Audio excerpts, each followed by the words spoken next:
Everyone, welcome again to Man Overboard 50. Ain't nothing but a number, yo, with your host, Language Barrel. And again, as we mentioned on the previous podcast, we are currently in Bogota, and I've transitioned here for 2 weeks, perhaps 3 weeks, with the purpose of finding a partner. I joined My Colombian Wife, a dating agency, some time ago, and so I finally got around to making the trip here, and I am on day two of my dating experience. So today there were two ladies. The first we met at a coffee shop. She is a retired city administrator, I think age 52 or closer to my age, let's put it that way. And the second was a psychology professor in her mid 40s. And there we met at a Chinese restaurant. Both meetings were in the Zona T location, which is their popular kind of nightlife area, but more upscale. It's in the northern part of Bogota. Bogota is it's a very large city, but it's separated into north and south. And generally speaking, the further north you go, the higher strata or Bogota, well, not just Bogota, but Colombia in itself is separated into six stratas, and it starts with one, which is kind of their basic level or poor areas, and goes all the way up to level six, which is upper middle class and the wealthy class. And so the Zona T area is I was told is 3 to 4, but to me it appears to be 5, 6. But anyway, it's where more of the well-to-do go to bars and restaurants and nightlife and hang out. So this particular agency schedules all their meetings there. And the thing I have discovered is most of the women that attend these meetings do have to travel far. They are generally not living in that area, and the predominant amount of them live with their families, even though they may be in their 40s, 30s and 40s.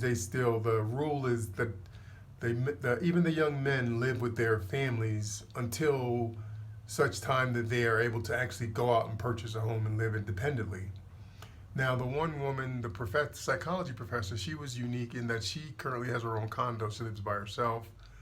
And I think also the young lady who will be, I think, in her early 50s, she also lives by herself. But generally speaking, that's more of a anomaly than it is the current circumstances here in Bogota.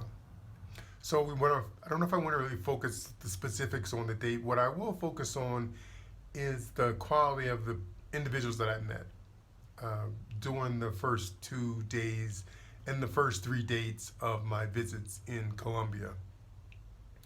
As I mentioned, I tried numerous dating websites in the States, in America, from eHarmony to Match.com. I mean, I can go through the list.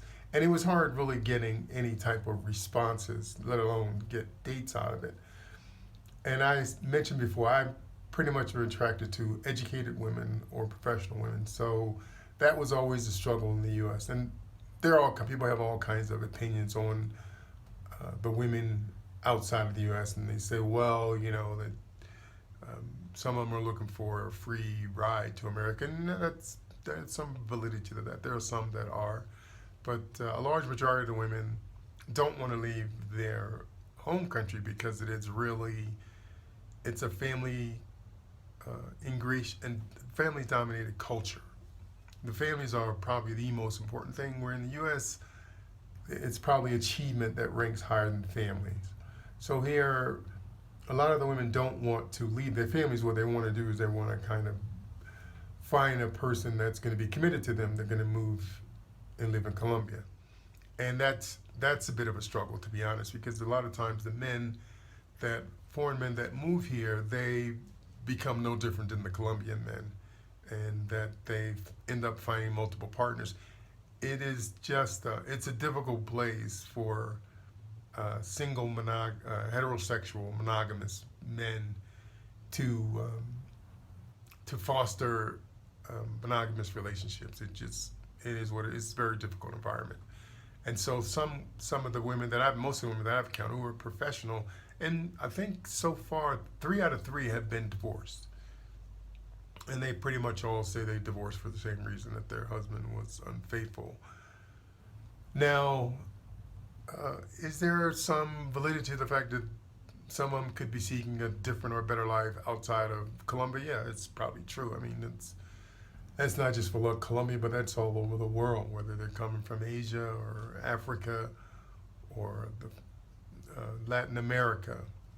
America is a pretty high promise of opportunities for a lot of people who don't have the same opportunities, especially when they've put in their sacrifices to be educated, which in America is kind of the marker of how successful you can be. But I'm pretty straightforward with them. I've let them know that once my daughter retires in 4 years, I have no intention whatsoever of retiring in the U.S. My heart is set on Europe, so unless something happens to change that, I will not be retiring in America. I mean, I'm not going to get my American citizenship. That's foolish. America is my country. It's my country of birth. It's my mother's home. Why would I, just because I move out of my mother's house, do I need to denounce my mother's house and all the benefits that have come from being raised there? No. It just may be time for me to move on to another location and live a different kind of life. But what I really want to touch on is the dating culture here is very different than the U.S. And so when I had spoken to the founder of the company, he just really gave me some ideas and said that really this is still a very patriarchal society. And so even professional women, the intention is that if you are the one asking them out on a date, that you are going to pay for everything. And it's also that their wages really don't compare to the amount of money that you can generate in America, even at a relatively low standard. For an American occupation, still would exceed even what professionals make here. So he said, you have to just come to grips with that fact that you are going to be the one responsible for the meals, the drinks, everything. The way it used to be in America probably about 40 or 50 years ago. And so you have to be comfortable with that. He also kind of informed me, he said, to be chivalrous, do offer to pay for their transportation to the date. Because a lot of the women do have to jump through some major hoops to actually come out on a specific date, because these locations are generally not where they live. So I had to put a lot of my American preconceived notions about dating and equality and economics and circumstances. I had to put that aside and really just understand and relate to their culture, to understand that I'm the visitor here. I'm the odd person out. I mean, this is the way they do business, so it's not really going to be beneficial for me to come here and attempt to change anything. So it has been very enjoyable. The women have been very warm and very funny. Even with the language barrier, their personalities still shine through.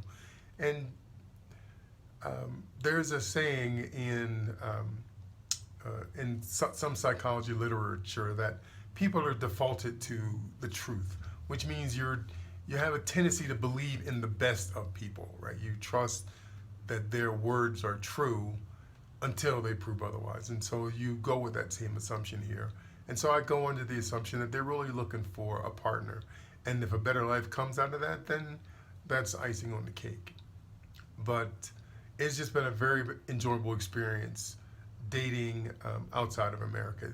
It's been very enjoyable. And then some people can say, well, yeah, but you have the advantages of the economics on your side, and some of the women may be looking for, they may have ulterior motives. And then I say in life, a lot of people have ulterior motives. Hopefully, whether the ulterior motives are from people you encounter in the U.S. or other countries, hopefully you're able to discern their ulterior motives. And sometimes we're not. Sometimes we're just not, and we don't know until it's too late. But that happens in every country, and it could happen to anyone. So it's either going to be you're up for the challenge to do something that's outside of your comfort zone, or you're not. And sometimes the circumstances are not always pleasant. With that, I'm going to say goodnight because it's late here, and I'll see you on the other side. Ciao for now.